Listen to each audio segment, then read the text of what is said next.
അമ്മിണിക്കുട്ടി, അവരാസ് ഇങ്ങോട്ട് വന്നോ? ഇല്ല. ഇവിടുത്തെ ആൾ അങ്ങോട്ട് വരുന്നെന്ന് പറഞ്ഞാണല്ലോ പോയത്. അവിടെ ഇല്ലേ? ഇല്ല, ഇവിടെ ആരും വന്നില്ലല്ലോ. അയ്യോ, ഇവരിത് എവിടെ പോയി? പോലീസിന് വല്ലതും കംപ്ലൈന്റ് കൊടുക്കണോ?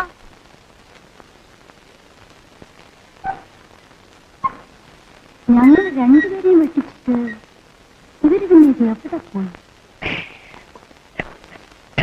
ഒന്നുകൂടി കഴിച്ചൂടായോ? വേണ്ട വേണ്ട, ഞാൻ വല്ലപ്പോഴും ഒരിക്കൽ ഒരു പെഗ് കഴിക്കുന്നത് പോലും നമ്മുടെ പെമ്പർ നമുക്ക് ഇഷ്ടമുള്ള കാര്യം. മിസ്റ്റർ ഉണ്ണിത്താൻ, ഇതുവരെയുള്ള നിങ്ങളുടെ വിവാഹ ജീവിതത്തിൽ നിങ്ങൾ സംതൃപ്തനാണോ? സംശയമെന്ത്? മനസ്സിനിണങ്ങി ഒരു പെൺകുട്ടിയുടെ ഭർത്താവാകാൻ കഴിയുക, ഒരു അച്ഛനാകാൻ കഴിയുക, അമ്മായി അച്ഛനാകാൻ കഴിയുക, ഇതിൽ പരം സംതൃപ്തിക്ക് മറ്റെന്താ വേണ്ടത്? ഈ ജീവിതത്തിൽ ഒരു കുഞ്ഞിനെയെങ്കിലും താലോലിക്കാൻ കഴിയാതെ പോകുന്നത് പോലുള്ള ദൗർഭാഗ്യം മറ്റൊന്നുമില്ല. ഞാൻ എത്രയോ യുദ്ധങ്ങൾ കണ്ടിരിക്കുന്നു, എത്രയോ ബഹുമതികൾ നേടിയിരിക്കുന്നു. പക്ഷേ ഈ വയസ്സുകാലത്ത് തിരിഞ്ഞു നോക്കുമ്പോൾ എനിക്കൊന്നുമില്ല. ഒരുപക്ഷെ ഞാനും എന്റെ ഭാര്യയും തമ്മിലുള്ള ബന്ധം പോലും ഒരു കുഞ്ഞുണ്ടായിരുന്നെങ്കിൽ തീർച്ചയായും ഇതിലും എത്രയോ മനോഹരമാകുമായിരുന്നു.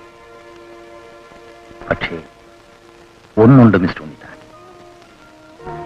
നിങ്ങളോട് മാത്രം ഞാനത് പറയാം. ഒരിക്കലും ഒരു കാരണവശാലും അത് മറ്റാരോടും പറയരുത്. പറയണോ റാച്ചൻ?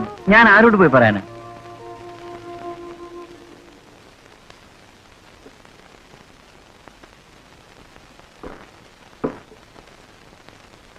മിസ്റ്റർ ഉണ്ണിത്താൻ, നിങ്ങളുടെ സമന്വയല്ലേ ആ നിൽക്കുന്നത്?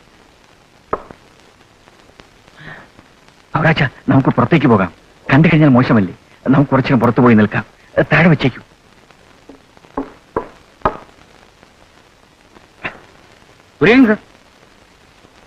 അല്ല, ഇതാരാ?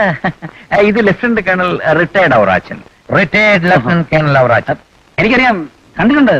അല്ല, എന്താ ഇവിടെ? അല്ല, ഞങ്ങൾ എന്നും വൈകുന്നേരം നടക്കാൻ ഇറങ്ങാറുണ്ട്. ഇദ്ദേഹത്തിന് ഒരു സോഡ കുടിക്കണമെന്ന് തോന്നി. നല്ല തണുത്ത സോഡ ഇവിടെ കിട്ടുമെന്ന് ആരോ പറഞ്ഞു, അതുകൊണ്ട് കയറിയതാ. അല്ല, നിങ്ങളിവിടെ? അല്ല, ഞാനും ഈ പറഞ്ഞ പോലെ വെറുതെ ഒരു ഈവനിങ് വാക്കിന് വേണ്ടി ഇറങ്ങിയതാ. അപ്പം എല്ലാ ഞായറാഴ്ചയും ഒരു സോഡ ഞാനും കഴിക്കും. അപ്പൊ ഈ തണുത്ത സോഡ ഇവിടെ മാത്രമേ കിട്ടത്തുള്ളൂ. ഏതായാലും നമുക്ക് ഒരുമിച്ച് സോഡ കഴിക്കാനുള്ള ഭാഗ്യം ഉണ്ടായല്ലോ. അങ്ങോട്ടിരിക്കും. ആയിക്കോട്ടെ ആയിക്കോട്ടെ. 3 സോഡ, 3 കൂൾ സോഡ.